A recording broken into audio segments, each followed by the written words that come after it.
Seguro Auto Use eu monto como quiser e só pago pelo que eu escolho. Se eu tirar o picles, eu pago menos, né?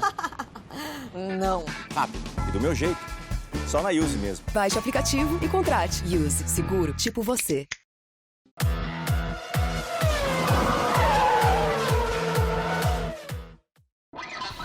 A minha namorada, Laine, torce pro Vettel. Disse que ele é o crush dela. Mas também falou que ele é um fracassado e que não ganha mais nada e que ele vai parar de correr.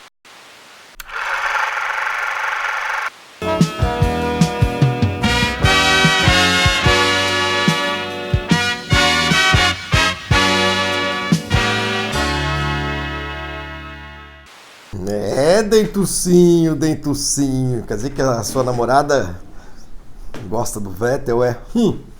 Tamo de olho, hein? Dentucinho é uma figura, né? Gosto desse personagem. Vamos usá-lo mais. Bom dia a todos. Nesse GP às 10 de quarta-feira, Sebastian Vettel está no centro das discussões, especialmente da imprensa italiana. Quase que eu esqueci de ligar o microfone. Eu vou posicioná-lo melhor. Vou colocar aqui no pescocinho.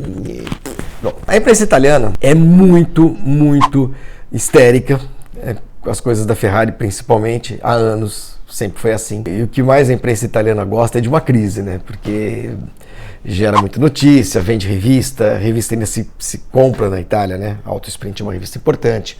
A imprensa escrita, eu digo jornal, reserva espaço enorme para a Ferrari todos os dias, especialmente jornais de esportes, jornais especializados. As coisas não estão bem na Ferrari esse ano, né? A Ferrari está levando uma sova da Mercedes. É bem possível, não vou dizer que é tão provável assim, porque a gente ainda tem 11 corridas pela frente, mas é bem possível que a equipe passe o ano sem ganhar uma prova, porque a Mercedes não está dando chance para ninguém e na chance que deu, quem ganhou foi a Red Bull. É um ano dificílimo para a equipe, que de bom, né, só tem a comemorar a aposta certeira no Leclerc, né, desde o começo da carreira dele. A Ferrari veio bancando o menino, quando o promoveu, botou na Alfa Romeo no ano passado, na Sauber, né, no ano passado, e quando o promoveu a titular, o Leclerc não decepciona. Tem ainda alguns probleminhas de classificação e tal, mas é jovem, é bom de corrida, comete os seus errinhos, tem uma série de coisinhas que dá, claro, que dá para melhorar, evidente, mas ele é muito jovem, então a tendência de crescimento é muito grande. Então dá para dizer que a coisa boa da Ferrari esse ano é o Leclerc. E o Vettel? O Vettel é um enigma para muita gente. Me proponho a falar com vocês hoje sobre esse enigma.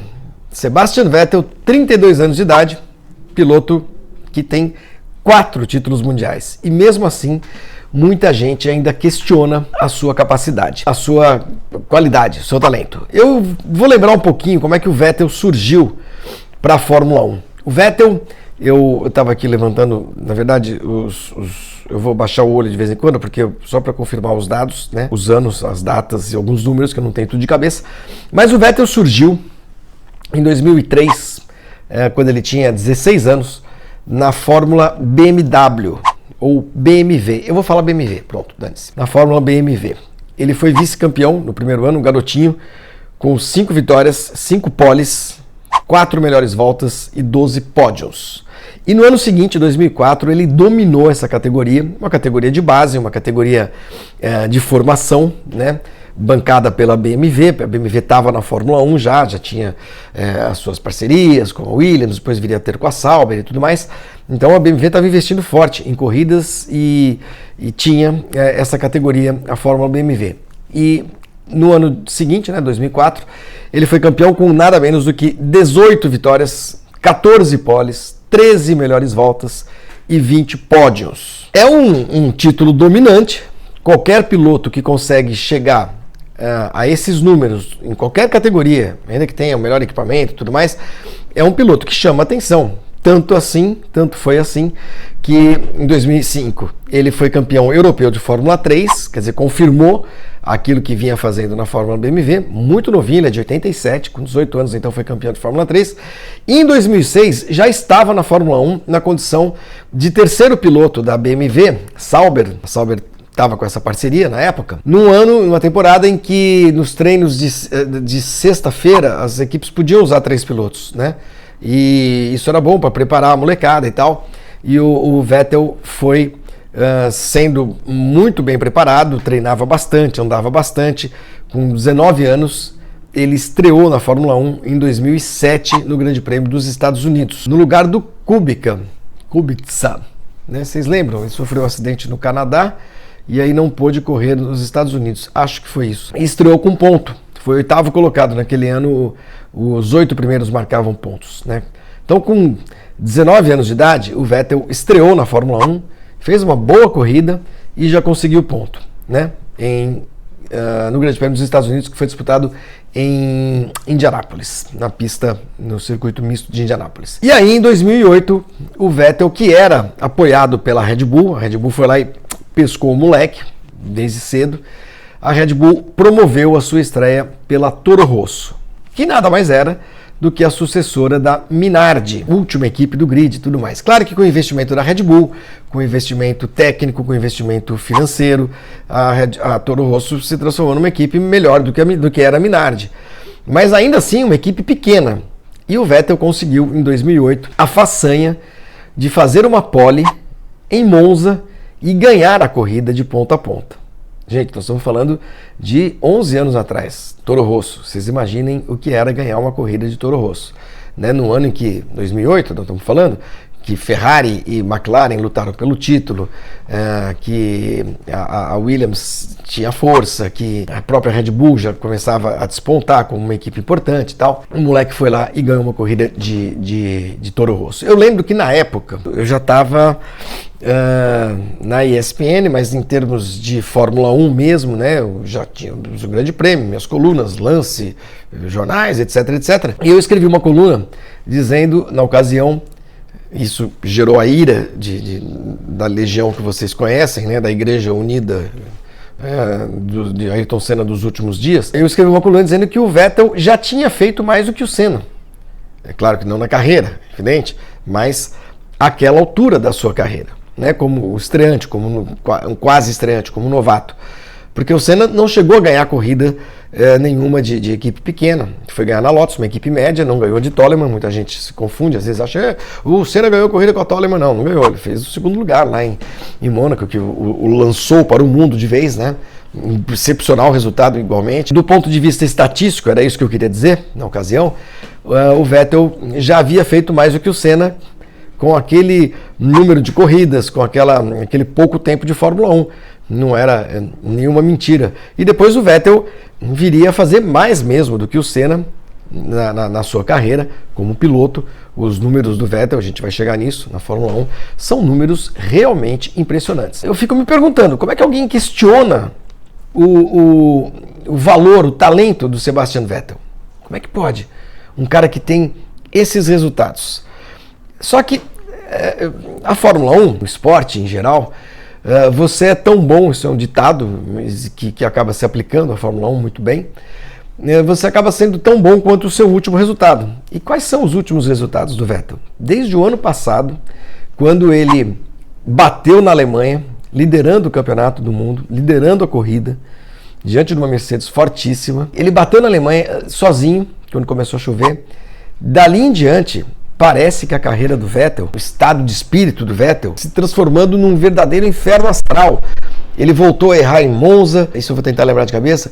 Aí nesse ano, ele começou a sofrer com o Leclerc, ordens de equipe, o cara não consegue ganhar nem desse novato aí, puxa vida, para ficar na frente ele tá precisando de ajuda da equipe e tal, privilégios de novo, aquela coisa toda. Ele acabou sendo punido no Canadá, eu não considero um erro, mas porque eu acho que a vitória teria de ser dele. Não acho que foi um erro o que motivou a punição, né, voltar para a pista na frente do Hamilton. Discutimos muito isso, mas essa punição acabou sendo consequência de um erro anterior, que ele escapou da pista. Não se pode negar, embora sob muita pressão, tal, com um carro difícil, etc, etc. E agora, na corrida de domingo, né, em Silverstone, ele comete um erro grosseiro, um erro bizarro mesmo, ao enfiar o carro na traseira do Verstappen. A imprensa italiana começa a discutir o Vettel. E muita gente no mundo inteiro começa a discutir o Vettel. Nunca na história um piloto da Ferrari errou tanto, que porcaria, o piloto é o Leclerc é o futuro, o Vettel é o problema da Ferrari. Eu vou apresentar alguns dados, né, para tentar convencer aqueles que duvidam da capacidade, da qualidade de piloto do Sebastian Vettel, tentar convencê-los de que o cara é bom, gente. Porra, e como é bom. Vejam só.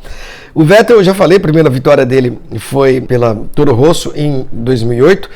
Ele ganhou 38 corridas na Red Bull e já ganhou 13 na Ferrari, desde que ele chegou à Ferrari em 2015. Ele tem 13 vitórias pela Ferrari. Isso faz do Vettel terceiro piloto com o maior número de vitórias na história da Ferrari.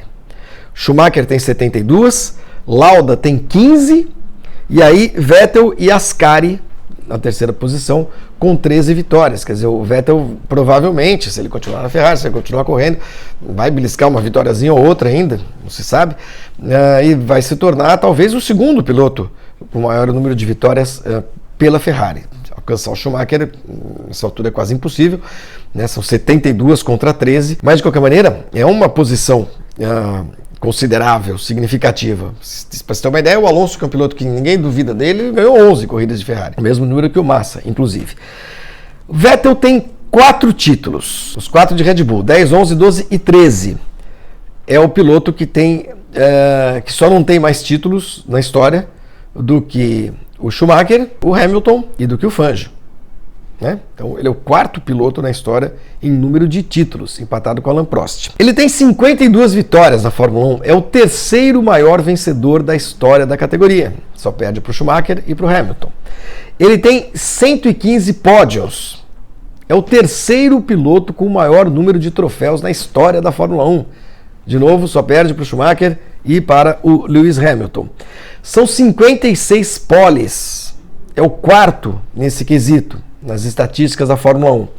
37 melhores voltas, é o 5º na história da Fórmula 1. 96 primeiras filas, terceiro nesse item das estatísticas. Quer dizer, é um cara que tem uma carreira muito vitoriosa. Ah, mas ele só ganhou 4 títulos porque ele tinha o melhor carro. Gente, não há na história da Fórmula 1 um piloto que tenha sido campeão sem ter o melhor carro. Um piloto que consegue impor, criar, construir uma hegemonia, uma pequena hegemonia que seja, como o Vettel conseguiu, de 2010 a 2013, e não foram todos títulos fáceis, o de 10 foi muito difícil, né? O de 2000 e agora, qual deles? Acho que 2012 também foi complicado. Um piloto que consegue, né, quando tem o melhor carro na mão, ainda que não tão melhor do que os outros, ganhar 4 títulos, gente, você não pode desconsiderar a capacidade desse cara, entendeu? É a mesma coisa que dizer que o Hamilton não é bom, não é tudo isso, poxa vida, com esse carro qualquer um ganha. Não, essas hegemonias, elas são construídas também pelos pilotos, né? Faz parte dessa construção o papel de um piloto, não é? E o Hamilton, não se esqueçam, conseguiu. Ele foi derrotado num campeonato com o melhor carro, que foi o campeonato de 2016, que ele perdeu para o Nico Rosberg. Para vocês verem, como eu sempre digo, o tamanho da façanha do Rosberg ganhar de um cara como o Hamilton, com o mesmo carro. Ganhar um campeonato. É impressionante. Então, eu acho que a gente deve levar em consideração, sim, tudo aquilo que o Vettel fez. O Vettel é um piloto de uma reputação incrível, de uma técnica impressionante e que, na minha visão, está vivendo um mau momento, tá abalado, está claramente abalado. Vai reagir? Aí eu não sei, né? Tem muita gente que acha, inclusive, que o Vettel vai se cansar da Fórmula 1 no final do ano. Ele é muito crítico à maneira como as corridas são conduzidas, a regulamentos, a punições, essa coisa toda. E tem muita gente que acha que o Vettel pode parar de correr no final do ano. Eu não ficaria muito surpreso, não. Cansei desse negócio, vou embora, chega. Ele anda meio amargo, a gente percebe isso nas entrevistas, nas suas feições, né, no seu comportamento e tudo mais. Não bastasse o fato de ver um carro praticamente imbatível ali, quer dizer, brigar com outro negócio que não tem como ele derrotar, ainda parece uma pedrinha no sapato como é o Leclerc. Eu acho que tudo isso pode estar minando um pouco da paciência, do prazer que o Vettel sempre teve na Fórmula 1. Sempre foi um garoto muito sorridente, um garoto muito para cima, e agora as coisas não estão assim. Será que vai parar? Fica aí a pergunta para vocês também, mas sobretudo fica um libelo aqui que eu estou fazendo ao Sebastian Vettel, uma ode a um piloto que não pode ser considerado um piloto ruim por conta de 3, 4 erros que ele está cometendo, que ele cometeu 5, sei lá, meia dúzia de erros que ele cometeu nos últimos 2 anos em circunstâncias muito particulares e muito especiais. Será que eu convenci vocês? Será que eu convenci o Daitucinho? Tchau, gente. Até sexta-feira. Não sei se a minha namorada, Laine, vai se convencer disso, não. Eu acho que não.